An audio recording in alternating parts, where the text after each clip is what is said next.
Я приветствую вас, дорогие друзья, уважаемые гости и подписчики моего канала. Сергей Станкевич на связи прямо сейчас. Сергей Борисович, здравствуйте. Здравствуйте, Александр. Приветствую нашу с вами аудиторию. Напоминаю, как всегда, в начале наших всех бесед, что я миротворец, христианский пацифист и гостеприимный хозяин телеграм-канала «Станкевич объясняет», где много всего интересного, важного и, как правило, продуктивного для вас приготовлено. Да, друзья, подписывайтесь, ссылка в описании. Начнем с, ну, я так, авторшоке Генассамблеи. Так бы как бы назвал нашу с вами беседу, потому что действительно землетрясение. Трамп говорит, Россия бумажный тигр. Трамп говорит, посмотрим. В общем, дает повоевать, говорит, вперед. Украина может освободить свои территории. В общем, такой очень неожиданный поворот в этих американских горках позиции Трампа. Уже есть первые реакции. Медведев говорит, что надо менять свою позицию чаще, и тогда легче управлять в интернете миром и страной. Песков говорит, мы не тигр, мы медведь, а бумажных медведей не бывает. В общем, посыпались разные, скажем так, ответы на вот то, что произошло вчера. Я не могу понять. Зеленский, вот опять-таки, они вышли к прессе после разговора. Говорят, короткого. Зеленского на нем лица не было. На Умерове и Ермаке, которых там хватала камера, тоже. Но после этой встречи, потом поста Трампа, где он фактически желает всем удачи и говорит, что вперед, как говорится, на Москву, ну, условно. Флаг вам в руки. Да, флаг в руки. Зеленского окрылило. Он начал говорить, что без Китая Россия ничто. И там посыпались заявления, что готов встречаться, но Россия не готова. Даже что-то вроде Казахстана может рассматриваться. Простите, Зеленский сказал еще одну важную вещь. Он сказал, что убедился, что Трамп его, Зеленского, понимает лучше, чем Путина. Я ждал, что он добавит: господин назначил меня любимой женой. Какой, собственно, сценарий запущен после Генассамблеи ООН? Как вам видится, я все-таки о сермяжном, да? О сценарии войны. Какой запустил Трамп на Генассамблее? Ну, сейчас уже надо говорить не о сценарии войны. Трамп при выработке этого сценария и его запуске не присутствовал, а о сценарии выхода из войны. Я действительно наблюдал за всеми деталями этого действия, и я ловил признаки. Я их старался угадать, а потом подтвердить или опровергнуть. Признаки того, что есть все-таки согласованный еще на Аляске между Трампом и Путиным некий сценарий выхода из войны, некий сценарий финала. Такой, который удовлетворит, с одной стороны, ну, по крайней мере, значительную часть условий Москвы, а с другой стороны, даст возможность этот сценарий Трампу выйти из войны с достаточным ИСО-интервалом снятия ответственности, о чем мудрый Киссинджер говорил и завещал, когда выводил Штаты из вьетнамского конфликта. Трампу нужен интервал снятия ответственности, достаточно убедительный, чтобы никто не сомневался, что это не он проиграл войну в Украине, да? Не он ее затевал, вот, и он хочет так передать ответственность Европе за этот финал. Вы это начинали, вы это начали, проиграли на 3/4 и доигрываете этот провал до конца самостоятельно. Я за него отвечать не буду. И вот эту позицию ему нужно обставить убедительно. Собственно, было видно по выступлению Трампа на Генассамблее, по сопровождающим выступлениям самого Трампа и его команды, было видно, что да, выход запущен Трампом. Он, выходя из этого конфликта, который ему совершенно не нужен, военного конфликта в Украине, он выпускает такие тепловые ловушки, отстреливает их, да, петарды, устанавливает дымовую завесу и на дороге своего отступления укладывает лежачих Зеленских, чтобы замедлить продвижение России. Ему нужен интервал снятия ответственности, Россия ему это пообещала. Тогда к чему вся эта риторика? Это ведь Вот важно. как раз для этого, да, это тепловые ловушки, это отвлечение внимания. Он показывает, Трамп ведь не хочет потерять совсем Европу. Европа-то ему нужна на выходе. Да, Европа окончательно доиграет этот провал, ею в основном затеянный вместе с Байденом. Вот. Но Трампу нужна Европа, просто зачищенная от этой элиты, старой европейской элиты, от этих назначенцев Байдена, вскормленных Соросом. Вот он хочет, чтобы эта элита ушла вместе с этим самым провалом.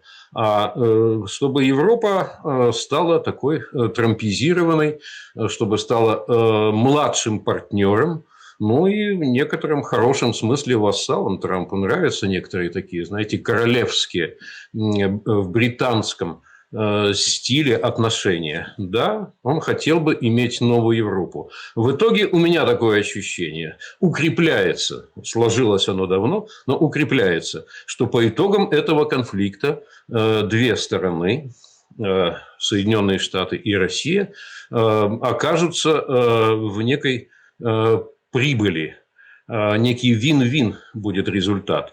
То есть Россия получает новую Украину на выходе из конфликта, а Трамп получает новую Европу. И на этом успокоятся их сердца. Ну, смотрите, это ведь процесс, я так понимаю, не быстрый. И Не быстрый. судя по Интервал снятия всему, ответственности должен быть для Трампа гарантирован. война продлится год, два, пять, как все твердят. Конфликт. Конфликт. Подождите, смотрите, война – это не конфликт. Я имею в виду войну, а не конфликт. Конфликт может продлиться и 50 лет между Западом и Россией, полюсами мира. Меня интересует в данном случае судьба Украины и Украину, которую разрушают. И Украина, которая бьет в ответ, попадает там по России. И, собственно, вот что меня интересует. Активная фаза боевых действий. Ее будут сворачивать на выходе? Или мы будем, знаете, ну вот как пример же газа перед глазами. Вроде там все разделились. Трамп ставит себя против вот этого большинства. А в Газе это четко видно. А по Украине, получается, он машет ручкой и прощается. Да, потому что там серьезные ставки, ну, жизненно важные для Соединенных Штатов в целом и для Трампа, который многое вложил в этот курс Соединенных Штатов, однозначно поддержка Израиля. Напомню, что именно Трамп перенес столицу в Тель-Авив, именно Трамп признал фактический контроль Израиля над, перенес столицу из Тель-Авива в Иерусалим. Именно Трамп признал контроль Израиля над Иерусалимом, односторонне провозглашенный вопреки ООН. Именно Трамп склонен признавать окончательную аннексию Израилем Голландских высот в Сирии и многие другие вещи. Вот. И даже несмотря вот на то, что сейчас происходит в секторе Газа, где суд, аффилированный с ООН, говорит о признаках геноцида и где происходят массовые протесты по всей Европе, именно даже здесь Трамп, хотя чуть-чуть так позволяет себе поворчать по поводу действий премьера Нетаньяху, но никаких жестких требований, никаких подкрепленных обещанием санкций, ничего подобного не звучит. Вот. Поэтому, да, для Трампа там ставка жизненной важности, и ничего подобного нет для него в чужом для Трампа конфликте на территории Украины. Вы закономерно задали вопрос, а что же все-таки с активными боевыми действиями? Это понятно, потому что, естественно, тем гражданам, которым выпала такая трагическая судьба сейчас находиться на территории подконтрольной Киеву, значит, да, для них это очень важный вопрос. Первоочередной вопрос, а вовсе не какие-то маневры Трампа на трибуне ООН. Значит, должен сказать следующее, что есть все шансы, все абсолютно шансы для того, чтобы военные действия долго не продлились. Конфликт, да, будет надолго. Конфликт продолжится, геополитический конфликт до той поры, пока не произойдет замена элит байденовских элит в Европе. Европейцы будут по разным причинам, может быть, мы их позже в разговоре коснемся, будут поддерживать этот конфликт. Он им нужен. Но нужен кому? Вот именно этим самым уходящим старым элитам, которые хотят замедлить свой уход и надеются на какие-то варианты. Вот что касается активных боевых действий, то они целиком зависят от одного обстоятельства. И это обстоятельство связано, мы уже говорили об этом, во-первых, с личностью Владимира Зеленского и с той корпорацией войны, которая сейчас вокруг него сплотилась, за него держится, и для которой продолжение войны – это пребывание во власти, пребывание на финансовых потоках и пребывание в относительной личной безопасности. Прекращение войны означает, что они все это теряют и многое другое. За ними начинается охота, поэтому будут держаться до последнего. Они будут держать нынешнее население на той территории, которая подконтрольна Киеву, в качестве заложников этой войны. Они будут отсылать новые и новые живые снаряды для того, чтобы выстрелить из пушки в сторону России. Они наверняка практически изменят принцип набора, снизят призывной возраст, ужесточат правила набора, ответственность за уклонение и так далее. В общем, все упирается в Зеленского персонально и в его корпорацию войны.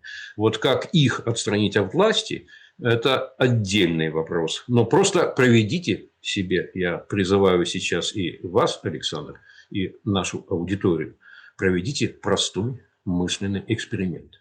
Вот представьте себе, вы вечером заснули, а утром проснулись, а Зеленского в Киеве нет.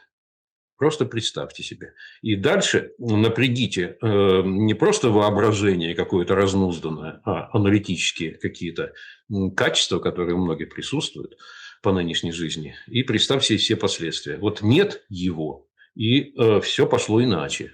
Пошла разворачиваться цепочка последствий. Вот. Да, какие-то вещи будут крайне неприятными. Начнутся столкновения, начнется свалка какая-то во властной верхушке, начнутся выяснения отношений, начнется развал фронта, многие другие вещи начнутся. Но одновременно может начаться и очищение, и перерождение. Оно ускорится. Ускорится то, к чему мы все равно придем. То преображение Украины, к которому мы все равно придем, где-то через год с большими потерями. А его можно без этих потерь осуществить уже сейчас. Перезагрузку, преображение. Вот так я бы ответил на вопрос о прекращении боевых действий. Все упирается в личность Зеленского и в корпорацию войны, которая будет всеми силами, зубами, руками, ногами, всеми силами держаться за продолжение войны. И у них, к сожалению, есть поддержка из Европы. Ну, это, конечно, очень интересно пофантазировать, что будет, если не будет Зеленского, но пока у нас нет никаких, да, собственно, аргументов, чтобы этим заниматься, потому что, его поддерживают, деньги будут давать, и выход Трампа из войны одни, конечно, называют катастрофой Европы, другие, собственно, делают очень интересные расчеты на возможные другие зоны, куда может расшириться война. Возможно ли расширение войны на другие территории? Очень много говорят про территорию Балтии и Молдовы. Мол, эта война может переброситься туда. Прям в военном смысле этого слова. Как вы относитесь к таким перспективам? Я знаю, что есть поиски в обоих этих направлениях, поиски у тех, кто у той корпорации войны, которая существует уже за пределами Украины в Европе, она тоже существует. Там немножко аналогичная ситуация. У европейской корпорации войны положение чуть получше, чем у Зеленского и его команды, но тоже время истекает, тоже секундомер работает, да, и понятно, что им тоже нужно время. Время зачем нужно европейской корпорации войны?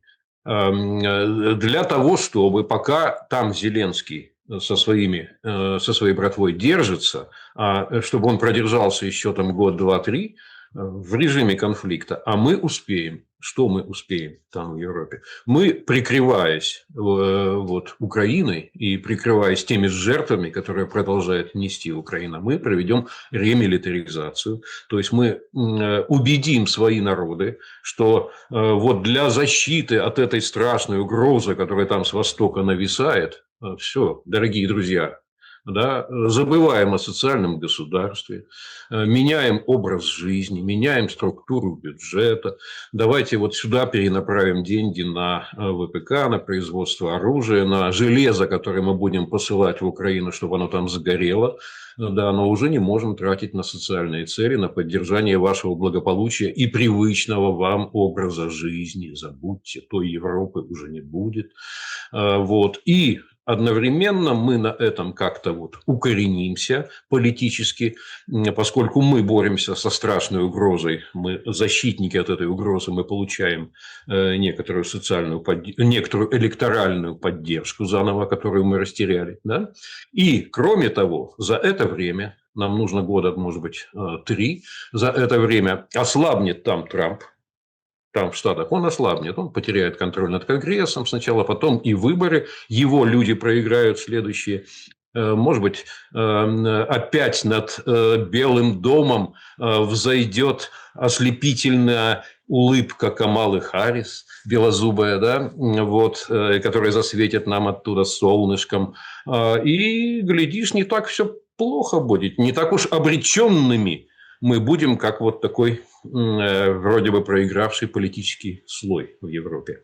Вот как мыслит Европейская корпорация войны. А для этого им тоже нужен интервал. Нужен интервал, чтобы дождаться, пока что-то поменяется в Америке. Или еще есть вариант. Что-то дополнительно в Европе развязать. Усилить конфликт, в который Штаты уже не смогут не втянуться. Да, они будут сопротивляться, они будут говорить, что нет, нам этого не надо, но если разжечь правильно и вовремя, то Штаты все-таки втянутся. Ну, а тогда вообще, так сказать, мы опять будем в авангарде борьбы со страшными автократиями. Вот поэтому все-таки угроза существует, я с вами согласен, вы правильно обращаете на нее внимание, но я исключаю подобного рода ситуацию применительно к Балтии. Там на самом деле, да, треп на эту тему присутствует, вот, и люди извлекают персональную политическую пользу. Готовности ни к какому конфликту нет и не будет. Исключено. А вот что касается Молдавии, да, угроза серьезная. Вот, и тут очень много игроков делают на это ставку.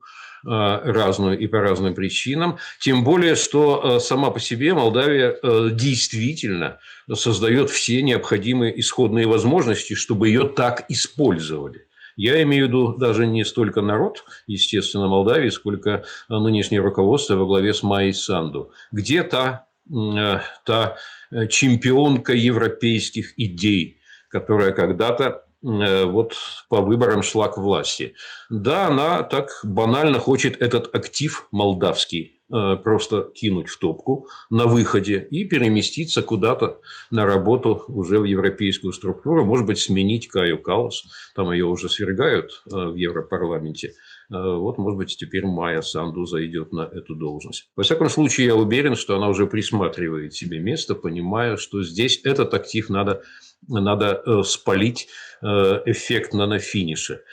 Что касается выборов. Выборы обречены через несколько дней в Молдавии. Понятно, что вся оппозиция или посажена, или изгнана, или находится под судом и следствием.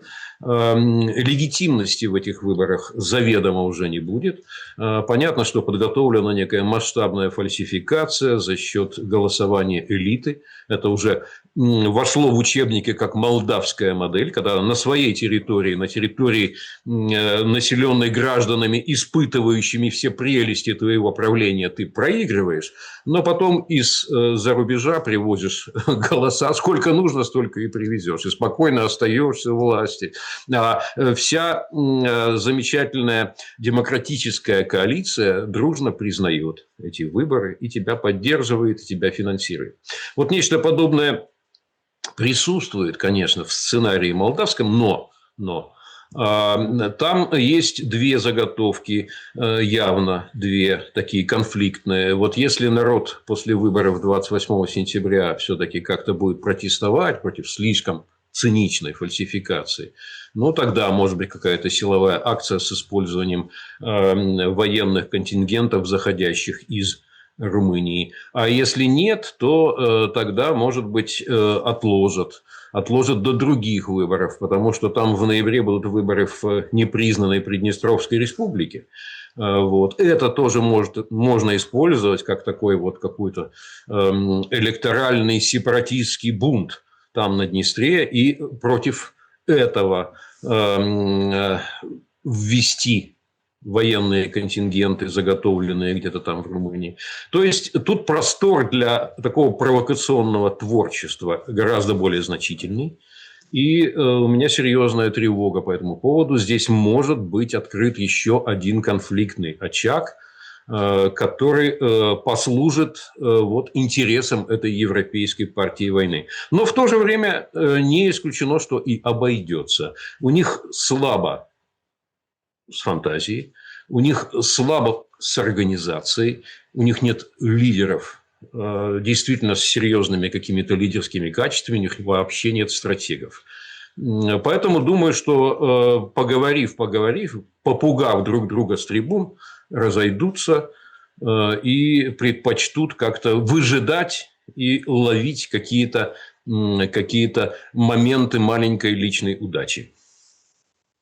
Интересно, как о самой войне сейчас отзываются фактически синхронно, там разные детали, но тем не менее два разных абсолютно персонажа. Один из них Рогозин, который в свое время заведовал Роскосмосом, а второй Залужный, который сейчас заведует дипломатией от Украины в Лондоне.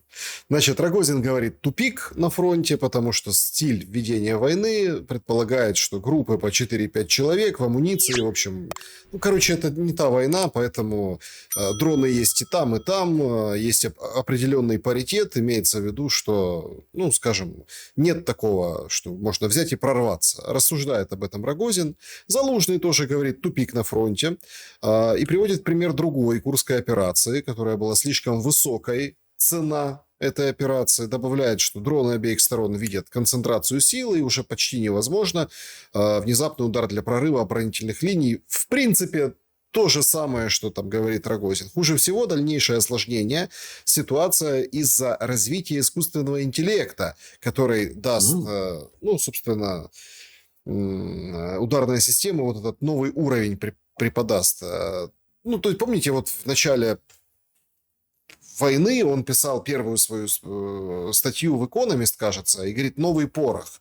Ну, вот это, да, в принципе, да, может послужить новым порохом в войне дронов. Условно, человек, который запускает дроны, будет противостоять, с другой стороны, искусственному интеллекту, который будет с ним бороться. А тут, сами понимаете, не всегда человек может победить. Да? Все зависит от выучки, все зависит от всего остального.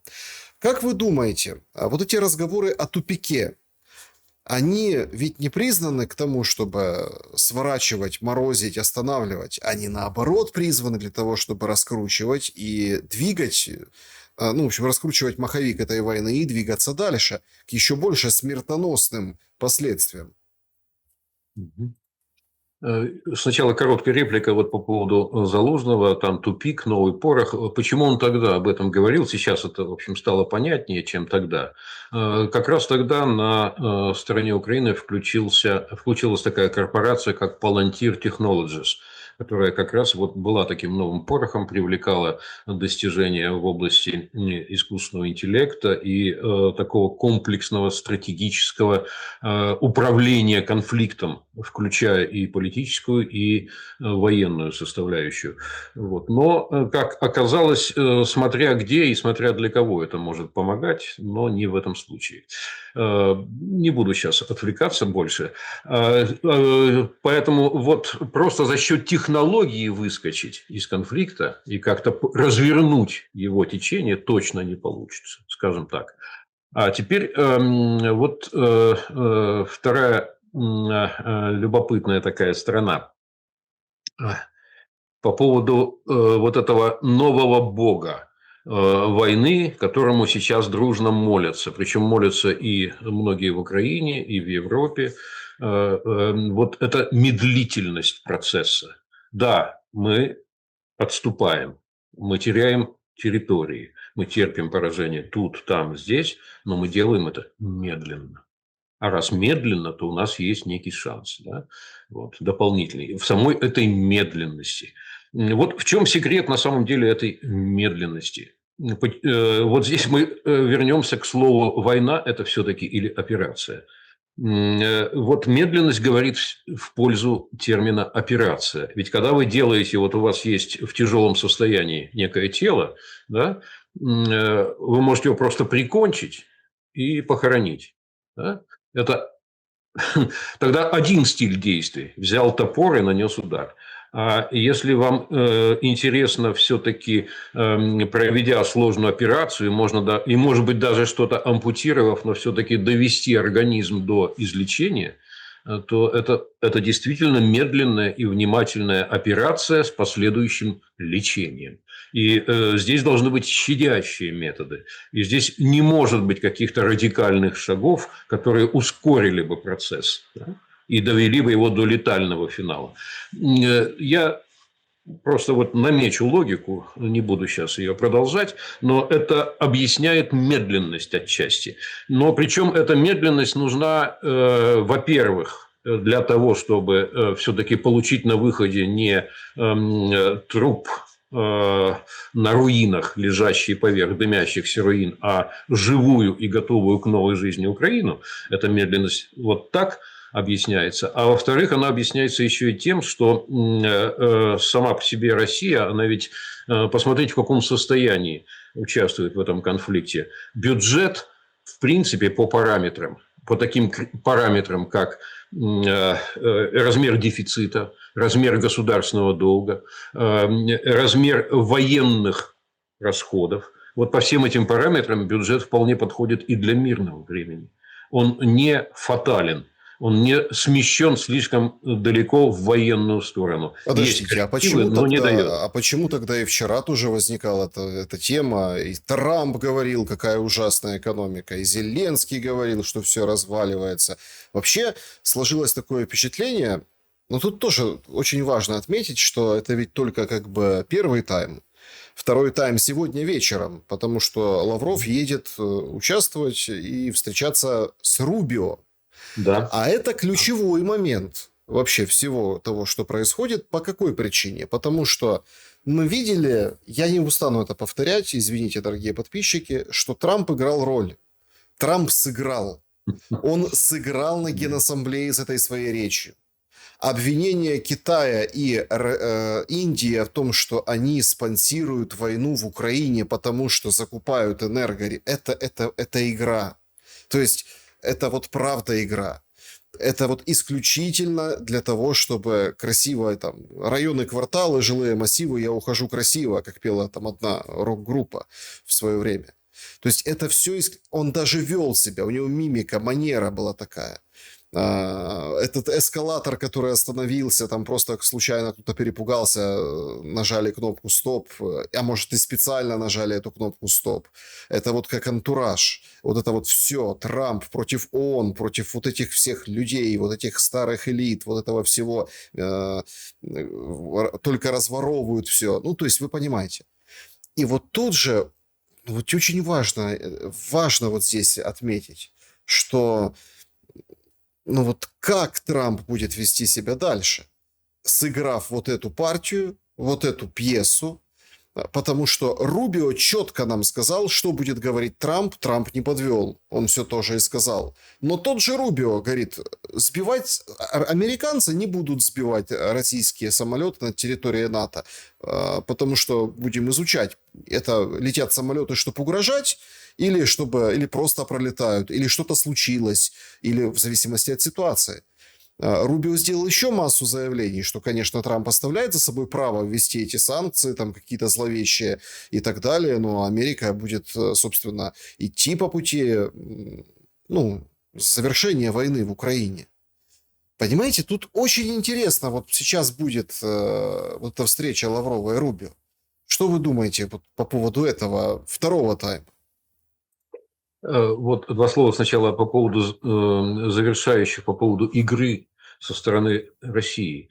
Итак, Россия показала, в том числе и показала на учениях Запад-2025, что далеко не вся армия задействована в конфликте. Там 700 тысяч воюет корпус, да, задействованная в спецоперации, а далеко не вся армия, основная часть армии здесь, у нас, она боеспособна, и в случае большого конфликта, реального конфликта, к которому готовится Россия, там, сколько надо, вот есть такого рода возможности боевые. И не вся экономика перестроена на военные рельсы, не все общество переориентировано именно на этот конфликт, а в значительной мере ведет прежний образ жизни, да, и не весь бюджет перестроен под войну и так далее. То есть вот эта линия сохраняется, и она объясняет некую медленность. А еще эта медленность объясняется и тем, что на финише нужна живая и выздоровевшая, преобразившаяся после болезни Украины. Это тоже. Теперь, что касается игры Трампа. Все это, вот все, что я только что сказал, все это было изложено Трампу уже на Аляске. Это все излагалось ему.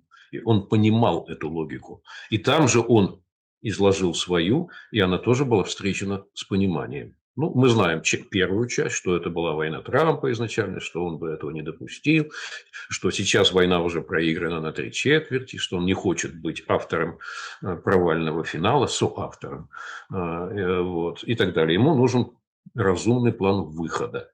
И этот план выхода как бы находится, ну, я не скажу, что Россия там активно помогает этому выходу Трампа, но она с пониманием к нему относится. Она воспринимает в этой связи с пониманием те громы и молнии, которые он демонстративно время от времени произносит. Грозит страшными какими-то санкциями, но не вводит их. А говорит: Европа, ты хочешь? Да? Ты хочешь, чтобы я ввел эти страшные санкции? Тогда ты первая. Вот если ты их введешь и добьешься результата, а я посмотрю за результатом, тогда, может быть, и я присоединюсь. Не исключено. Может быть, но ты первая. Да? А фактически это что означает? Это затыкание рта. Вот всем требованиям, которые адресованы Трампу. Он знает, что заведомо невозможно требует от Европы. Знает и получает ожидаемый результат. Что мне понравилось еще в трамповском перформансе, он действительно, Трамп растет как артист. Растет. Я боюсь даже, может быть, обидеть Владимира Зеленского, но он превосходит его как артист в значительной мере. Уж как продюсер-то точно превосходит. Смотрите, что сказал Трамп, кроме того, что назначил Зеленского любимой женой. Значит, он сказал так: может быть, вот сейчас, как раз, когда Европа, Евросоюз со всей своей мощью включится. Я же вижу, как они там обсуждают эту тему, как они там куют этот экспедиционный корпус, как они хотят там зайти на территорию, как они хотят очень сильную поддержку оказать, встать железным щитом там где-то на линии боевого соприкосновения. Я же вижу. Вот, может быть, сейчас Зеленский и как бы вернется к территориальным границам 91 года и даже пойдет дальше, было сказано. Да, может быть, я ничего не исключаю. Мы будем наблюдать с интересом. Это будет происходить без меня, но я всем желаю успеха, я всем желаю удачи. И даже Зеленский, все-таки, будучи тоже артистом, почувствовал подвох здесь. Почувствовал подвох. Он говорит: я был очень удивлен вот этим словам о том, что мы дойдем с помощью Европы до границ 91 года и даже дальше. Я, говорит, был удивлен. Правильно был удивлен, Владимир Александрович, правильно. Потому что здесь, конечно, был некий саркастический подвох. Трамп знает, что ничего этого не будет. Но он, уходя, вот такие вот шарики зеленые, красные и желтые подвешивает в воздухе, значит, которые скоро лопнут. Поэтому нужно ясно себе представить, где корень проблемы сейчас. Мы с вами, Александр, и очень многие граждане по обе стороны границы между Россией и Украиной заинтересованы в скорейшем завершении боевых действий. А корень здесь проблемы, я уже сказал, Зеленский и корпорация войны. И вот что мог бы сделать Дональд Трамп, и тут я формулирую ему упрек. Дональд, как миротворец ты не доработал, ты рано уходишь. У тебя были все возможности сделать очень важный такой вот тройной выстрел. Мы даже в нашей одной из наших бесед это формулировали. Это аудит, опрос, транзит. Вот это надо было сделать. То есть, все-таки вы еще, когда только в выборах боролись за власть, Дональд, вы республиканцы, вы обещали аудит, что приедут настоящие аудиторы в Украину, и которые вскроют всю эту картину, в значительной мере известную вашей финансовой разведке, вскроют эту картину и публично ее предъявят, жуткого растаскивания, беспардонного, циничного растаскивания денег американских налогоплательщиков. Вы должны были это вскрыть и показать. Вы должны были провести нормальный полевой опрос, не телефонный, полевой опрос тех несчастных граждан, которые живут на подконтрольной Киеву территории в качестве заложников, опрос, чего они на самом деле хотят и готовы ли они поддержать мирный договор, даже если это будет сопряжено с какими-то там территориальными потерями. Значит, понятен исход этого опроса абсолютно, если он будет проведен честно и серьезной профессиональной компанией, а не этими нынешними сервисными какими-то службами. Ну и на основе аудита, где все вскроется, и для корпорации войны не останется никаких шансов отпетлять, и на основе опроса, когда не нужно будет и бесполезно будет ссылаться на какие-то мифы о настроениях провоенных среди украинцев, вот на этих двух основах дальше транзит, то есть потребовать Так выборов. а почему он уходит без этого? Как вы объясняете этот момент? Тяжело сказать, потому что это потребовало бы более активного сценария. То есть, должны быть некие стратегии, которые пропишут стратегический многоходовый сценарий с нефиксированной схемой, как это положено делать в таких случаях, и которые смогут управлять этим сценарием. У него просто нет этих, видимо, людей в команде. Или нет желания. Скорее, нет желания все-таки. Нашел бы людей. Вот. И я искренне надеялся, у меня даже было такое ощущение по некоторым признакам, что нечто подобное все-таки Трамп обсуждает и, может быть, даже готовит. Но в итоге он решил выходить без всего этого, предоставив ситуации катиться к краху под ответственность Европы за крах. Тут ему все-таки упрек, тут ему все-таки минус. И это в наших с вами глазах не прикроешь никакими эффектными перформансами в исполнении Трампа. Он зря эту миссию смыл со своих рук. Хорошо, смотрите, зря смылся, но какой тогда набор последствий того? Получается, что это, кстати, очень важная тема, которую вы подняли. Ее, знаете, как за там восклицаниями пропаганды или там радостью какой-то несусветной, или вот сейчас такими мемами, знаете, как Трамп на качельке. Трамп хороший, там Трамп плохой, там Трамп... Да-да. И причем это и в Украине, и в России. То есть вот эта вот качелька, понимаете? То есть там туда-сюда, там наш слон или там предатель, там негодяй, там, ну и так далее. Получается, что то, что было до вот этого исхода Трампа, похоронено.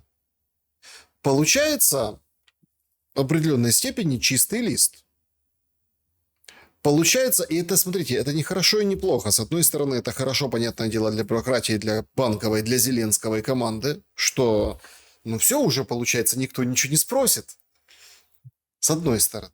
С другой стороны, ну, так плевать, получается, на и территории, жизни, поражения, победы, то есть вот это все, что каждый день преподносится как эмоция, то есть смотрите, мы там поразили, ну, я не знаю, НПЗ какой-нибудь, или вот, гляньте, как Форос, ФСБшники какие-то кушали, там ресторан снимали на спецобслуживание, и вот мы туда, мы там ударили туда. То есть тут же есть как побочный эффект, да, то есть если ты, ну, сейчас война, вот это все происходящее будет делиться на до ухода Трампа и после его ухода. Или все-таки есть стальные канаты, которые будут тянуться, да, вот, и, может быть, даже утянут определенных персон, типа Зеленского, как бы на дно. Смотрите, Трамп действительно объявил об уходе, видимо, принял решение об уходе внутри его команды, о выходе, о начале выхода, да, но он пока недалеко ушел. И еще, возможно, какие-то геймченджеры, то есть еще, возможно, какие-то ситуации, которые все-таки вернут Трампа вот к этой миссии, что нельзя уходить, оставляя в Киеве у власти корпорацию войны во главе с Зеленским, что это плохо может кончиться и достанет по принципу бумеранга и самого Трампа в итоге. Вот это понимание еще может возникнуть в трамповской команде. Почему в значительной мере, как я предполагаю, у меня нет каких-то сведений, но есть некоторые из общения с экспертной и аналитической средой, в том числе и американской, и европейской, у меня есть следующее ощущение. Вот в команде Трампа приняли это решение о уходе на этой стадии, оставляя Зеленского у власти, во многом потому, что они не увидели альтернативы. То есть они не понимают, а если не Зеленский завтра, то что? Хаос. Хаос, кровавая гражданская война, какие-то столкновения, обрушение фронта и так далее, и так далее. И тогда даже не будет вот этой вот дистанции снятия ответственности, этого ИСО, этого интервала. Да? Не будет. Нет альтернативы. Никто не готов взять на себя ответственность внутри этой несчастной страны за правильный финал. Поэтому мы уходим, передаем все Европе. Европа был акт передачи ответственности во время визита Трампа в Британию. Британская монархия как бы приняла на себя свою часть ответственности. Да, вот европейцы сейчас принимают свою часть ответственности. И тогда уж пусть они и дотащат до провального финала. А замены нет, альтернативы нет. И вот это плохо, но это же может измениться. Мы говорили, что пора создавать какую-то силу, может быть, партию, может быть, движение под названием «Украина мирная», сокращенно, и выдвигаться вперед, входить в борьбу с лозунгом «Украинец, возьмись за ум». Вот должна появиться какая-то зримая альтернатива. Да, внутри самой Украины, может быть, сейчас прям немедленно она и не появится, но она может быть где-то там, условно говоря, в какой-нибудь Венгрии или Австрии или еще где-то. Но какая-то альтернатива, какой-то центр консолидации, какая-то площадка для обсуждения, а как должна выглядеть правильная Украина после завершения конфликта, куда она будет двигаться, как она будет выстраивать отношения с одной стороны с Россией, а с другой стороны с Евросоюзом. Вот что-то такое должно же происходить.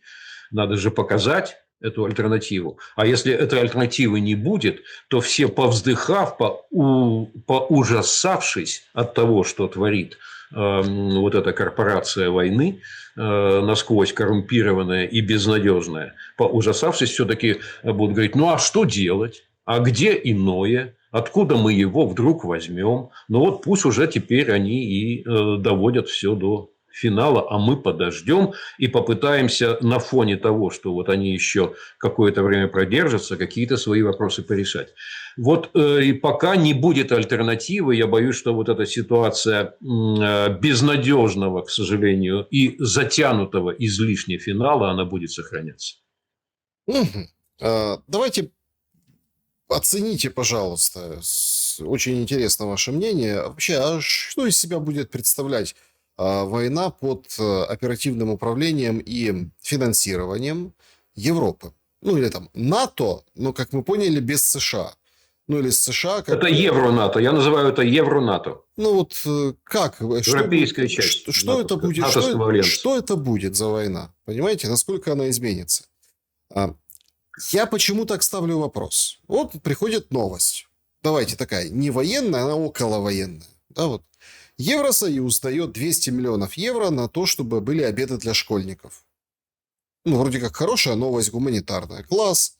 Урсула фон дер Ляйен на ассамблее это берет и заявляет. Значит, также Европейский Союз совместно с ЮНИСЕФ 10 миллионов евро выделяют на то, чтобы возвращенные из России украинские дети, цитата, могли выздороветь, учиться и снова мечтать.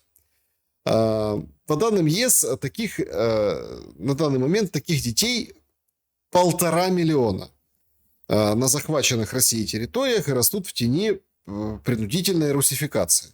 То есть, смотрите, дети на неподконтрольной территории растут в тени принудительной русификации. И на этих детей, я так понял, в том числе, да, собственно, выделяют 10 миллионов. Это сколько там тысяч евро на одного ребенка так выделяют? Я к чему привожу вот это?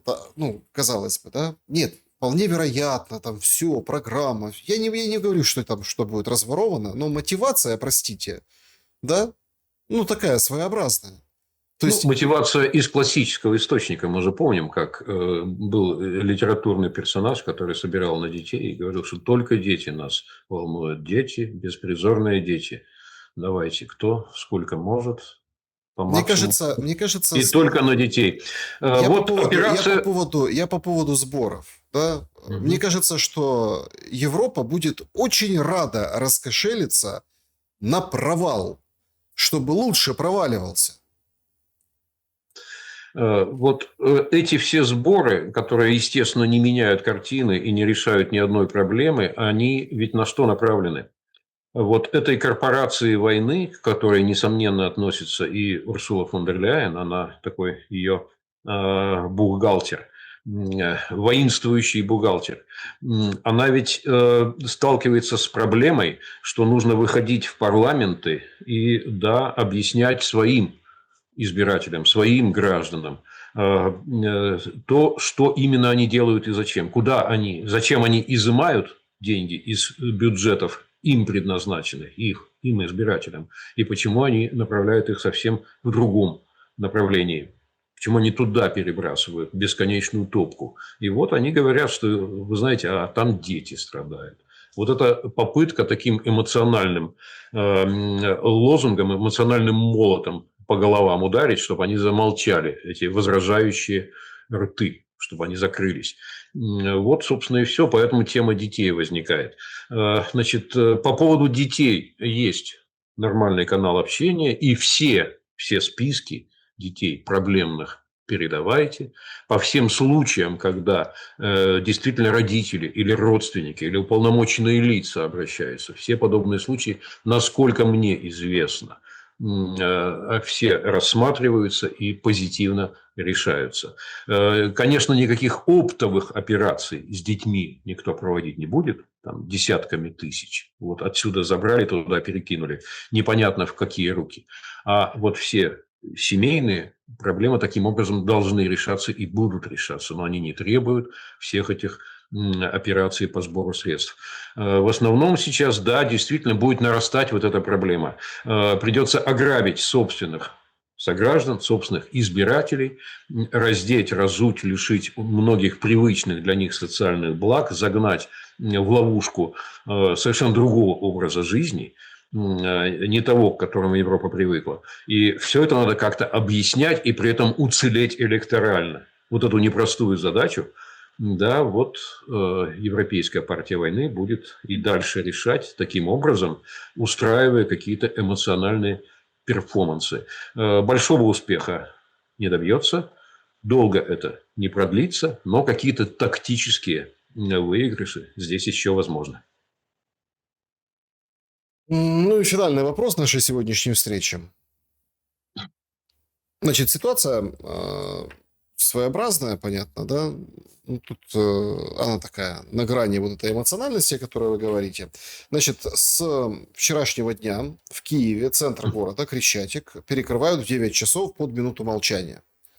Это уже стало такой, ну, тенденцией, да, там, и даже в детских садиках включают детям гимн в 9 утра и вот эту минуту молчания. Это Значит, каждый день так? теперь уже каждый день. Значит, вышел один из там киевских блогеров, значит, говорит, что мало того, что Крещатик превратили в мемориальный комплекс, больше похожий на кладбище, так еще хотят, чтобы люди занимались этой показухой. А это он записал такой ролик. Самое смешное, что люди, поддерживающие эту историю, которым нравится, когда их заставляют что-то делать. Ну, типа принудиловка. Принудиловка и обязаловка. Казалось бы, ну, блогер, комментарий, свобода слова же в стране. А потом он записал видео с извинениями, подчеркнул, что никого не хотел обидеть, поддерживает ФСУ, Украину и так далее. Я к чему привожу этот пример? Вот Европа, да, которая теперь хозяйка, ну или как спонсор, продюсер, пускай там Зеленский, Европа спонсор, а этот фильм ужасов, который вот они продолжили именно в этом формате сериала. Ведь Европа же, она как бы за свободу, да, ну то есть пример там свободы, языки, ощущения человека. Ну вот в такую же Европу все украинцы шли, когда, ну да, вот как бы хотели в Европу, вписывали в Конституцию Европу. А тут мы видим воюющую за Европу, как бы за Европу, да, страну с вот таким отношением. Когда, по сути, на самом деле, ничего ж он такого не сказал, этот блогер. И действительно, все понимают, что, ну, ребята, понятно, что Майдан видел много трагических событий, да, и место такое своеобразное, но превращать его в кладбище, а потом еще останавливать, перекрывать, чтобы, ну, давайте следующий шаг, пускай все выходят на колени, становятся там на одно, потом на два, потом еще каким-то образом, потом петь давайте. И это все вот 9 утра, ну, условный там час пик, когда люди на работу, центр столицы. И ты не можешь сказать чего-то против, потому что сразу, ага, агент Кремля. Получается, свобода, вот вы несколько раз привели вот за эфир сегодняшний вот это затыкание ртов. Так затыкание ртов и есть. Сейчас обсуждается широко в Верховной Раде вот этот законопроект изменений в Гражданский кодекс, где теперь, ну, такие чудные вводятся понятия. Я думаю, что это не проголосуют никогда в жизни. Ну, короче, там, если даже неприязный тон сообщения о тебе, можешь подавать в суд, там, компенсацию собирать. Все сразу быстренько штампуется. Агентура, дезинформация, фейк. А если человек что-то украл и проходит заседание, ну, там, апелляции, суд, вот это все, ты не имеешь права об этом написать, потому что, ну, решение суда Пока не нет. вступил в законную Да. силу приговор суда. То Да. есть, понимаете, то есть, да, Не пройдя все инстанции. до маразма раскрутили вот эту всю историю и тем самым закрутили гайки. Может, уже не вылечить Украину? Ну, вот корпорация войны таким образом, да, сопротивляется своему уходу неизбежному. Понимаете, в чем дело? Сначала два слова по Европе, а потом вообще по этому типу людей, о которых мы говорим. Вот что касается Европы. Да, Европа тяжело больна, уходит вот в таких страданиях и конвульсиях, уходит старая европейская элита байденовского призыва и соросовского разлива. Понятно, что уходить не хочется, хочется продлить пребывание и так далее. И вот все это мы будем наблюдать. Но для Европы она довольно сложный организм, разнообразный, и для нее очень важно поведение некоторых опорных и знаковых стран. Вот, в частности, такой евротройки, как Британия, Германия, Франция. Ну, можно добавить и Нидерланды. Вот в Нидерландах уже такая зависшая немножко ситуация. Там победила одна политическая сила, но она в стороне от власти, а правят временщики. Да? Но вот в этих трех странах, в каждой из них, Британия, Франция, Германия, правительство не пользуется массовой поддержкой, и быстро происходит эрозия электоральной поддержки. Да? И назрел некий переход, качественный переход, причем не очередная какая-то смена партия левых на партию правых, а качественный переход назрел во всех этих трех опорных странах. И как только он произойдет, а это уже достаточно близко и неизбежно на очередном электоральном цикле, то вот эта ситуация, когда европейская корпорация войны сама себя воспроизводит и защищает, она посыпется. И здесь что еще важно? Важен прорыв, важен кто-то первый. Вот важно, чтобы кто-то появился, какая-то европейская страна из этих, да, Британия, Франция, Германия, может быть. Лучше всего, конечно, Германия. Это было бы наиболее весомый шаг. Чтобы она сказала: все, мы это все прекращаем. Мы начинаем... Трамп ведет диалог с Москвой, не теряя при этом лица, не изменяя своим целям и желаниям. Мы тоже намерены не слепо тащиться в сторону войны безумно, да, а мы намерены тоже, да, беседовать, мы намерены включить дипломатию, мы будем свой диалог вести. Вот кто-то должен это сделать. Я надеюсь на Германию, на Францию и Британию в их нынешнем в их нынешней властной конфигурации надежды нет. Может быть, что-то произойдет в Германии. И вот первый, кто прорвет эту блокаду, кто скажет: да, мы начинаем диалог о будущем Европы, в которой неизбежно в этой Европе все равно будет Россия. И если мы этот очевидный факт, мы же не идиоты, хватит уже. Если мы этот очевидный факт признаем, если нас интересует будущее Европы, в которой неизбежно будет вот эта самая Россия, давайте с ней разговаривать о том, чтобы она все-таки учла наши интересы, чтобы мы разъясним, где мы можем в чем-то уступить, а где мы ни в коем случае не будем уступать, и найдем баланс интересов. Вот кто первый это скажет, тот и прорвет плотину, а дальше Европа начнет переползать в сторону реализма неизбежно. Неизбежно, абсолютно вопрос только времени. И вопрос в том, кто будет первым, кто возьмет из настоящих европейских лидеров, если они остались еще, их пока не видно на поверхности, кто возьмет на себя персональную еще ответственность за такого рода шаг. А вот теперь по поводу вообще людей вот этого типа, да, которые пытаются на нагнетании враждебности, на создании угроз и раздувании каких-то реальных проблем до степени невероятных совершенно бедствий, вот, и под шумок возникших конфликтов решить собственные проблемы, вот что с этими людьми делать, их очень много. И вот если представить себе, опять-таки, мы говорили о мысленном эксперименте, да, вот проснулся утром, а нет Зеленского.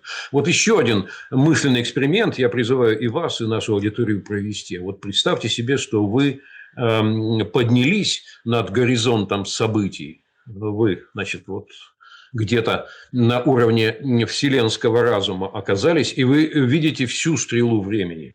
Вы видите то, что ту часть стрелы времени, которая вот прошла, прошлое, вот это настоящее в моменте, в котором мы живем, вот это будущее, вы это видите все одновременно, одним взглядом на стреле времени. Так вот, дорогие друзья, что бы вы увидели? Вот всех тех, кто сейчас суетится, кто кричит, что будем бороться до конца, что война, война, что будем мобилизовывать, будем упаковывать, что никому не дадим вякнуть даже против. Вот их всех на этой стреле времени через 3, 4, а кого-то через 5 лет уже нет. Их уже нет. Это вот некие тени вот сейчас здесь суетятся, а там их уже нет. И вы должны это понимать абсолютно. Они, конечно, будут суетиться и кричать, что мы есть и мы значим. Они не значат, их уже нет. Несмотря на то, что они присутствуют в этом моменте. Будущее будет развиваться без них. И народы наши будут в этом будущем тоже развиваться. Они будут жить рядом. Они будут влюбляться, жениться, рожать детей, воспитывать их не для войны. Вот. Они будут смотрите, обустраивать нормальное, здоровое, счастливое будущее. У нас будущее будет состоять из огромного сообщества традиционных, многодетных, счастливых семей. Вот. И это все уже есть на стреле времени. Мы должны просто сократить путь. Путь к этому будущему. Но мы же можем это сделать. Я очень благодарен вам, что вы это говорите, потому что это, знаете, выглядит, казалось бы, ну, банальности, да, но выглядит очень и очень эксклюзивно. Почему? Потому что у нас то опросик подбросит о том, что 62% хотят победы. То есть их волнует победа в Украине, а не 50 с чем-то это семья, здоровье, там 30 с чем-то. То есть, понимаете, вот этот уровень... А как вы это совместите? Борьбу за победу и сохранение вашей семьи. Это же несовместимые вещи, дорогие друзья. Вот. Поэтому понятно, что это все лукавые опросы. Но я предполагаю, что те, кто отвечает на эти телефонные опросы во время войны, понимая, с кем он беседует и кому он ответ это дает, да? Вот люди, когда указывают, что их волнует семья, дети и будущее семьи, вот это и есть главный ответ. Они это могут не боясь сказать, и это показывает, что мы на самом деле вместе, мы по одну сторону. Давайте мы просто добьемся, чтобы побыстрее вот это будущее, которого мы все одинаково желаем, чтобы оно приблизилось. Приблизилось. Сергей Станкевич был моим собеседником сегодня. Я благодарен за время и мысли. Мира и благополучия. Друзья, берегите себя. Всем добра и света. Увидимся.